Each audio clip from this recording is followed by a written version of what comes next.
at the In-N-Out.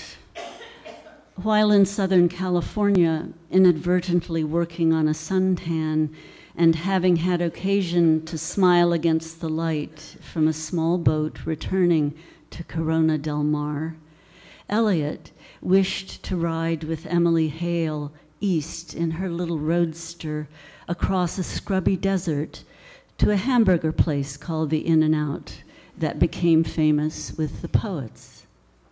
Kenneth Koch came there with Marianne Moore, though she brought along her mother's own tiny picnic, which Kenneth refused to eat.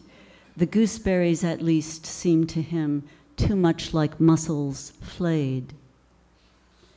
Darrell Hine, who wrote his epic autobiography called In-N-Out, in anapestic trimeters, in open allusion to the food stop's triangular prism of whitewashed walls with neon pouring over the drive-through, a mere cook stove above a sewer, emblem of an aberrant desire, on a slanted wedge slice of concrete where later steep packed ramps would meet above a highway. Dickinson came here. She liked to kneel on sand. And Henry Thoreau, who liked to scavenge. James brought a better appetite for beef than almost anyone, though Tom, despite the squeamishness, found meat and salt and plumes of fire licking at the fat invigorating for his purgatorial masks.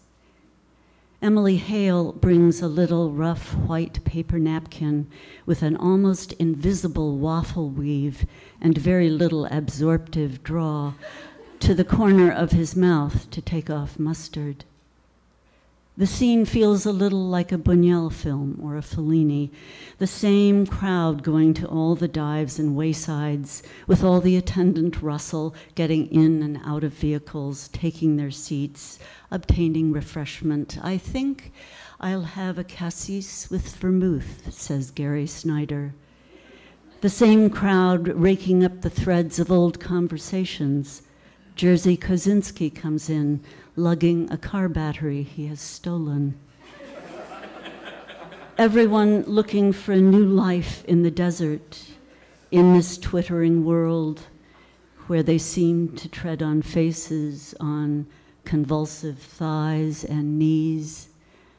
Behind these, all the other thieves, cons, liars, collaborators stagger, Dantesque, thirsty. Catherine Mansfield, who took from Chekhov, Gertrude Stein, who turned a blind eye, anti-Semites awed by Eliot, Pound, who thinks he sees the voice above the urn at Aker Sar, writhing with forgiveness. Also come those who all their lives were cold, the little match girl and Charlotte Mew and Kafka, hoping to feel before night drains the sand, the sinking wick of warmth.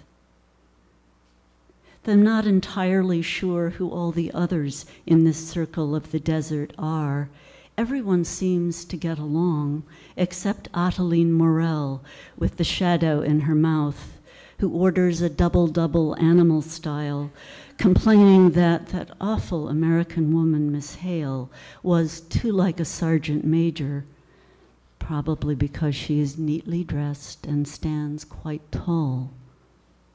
The images falter and disperse into the years of separation, resembling suffering with a mouth in O.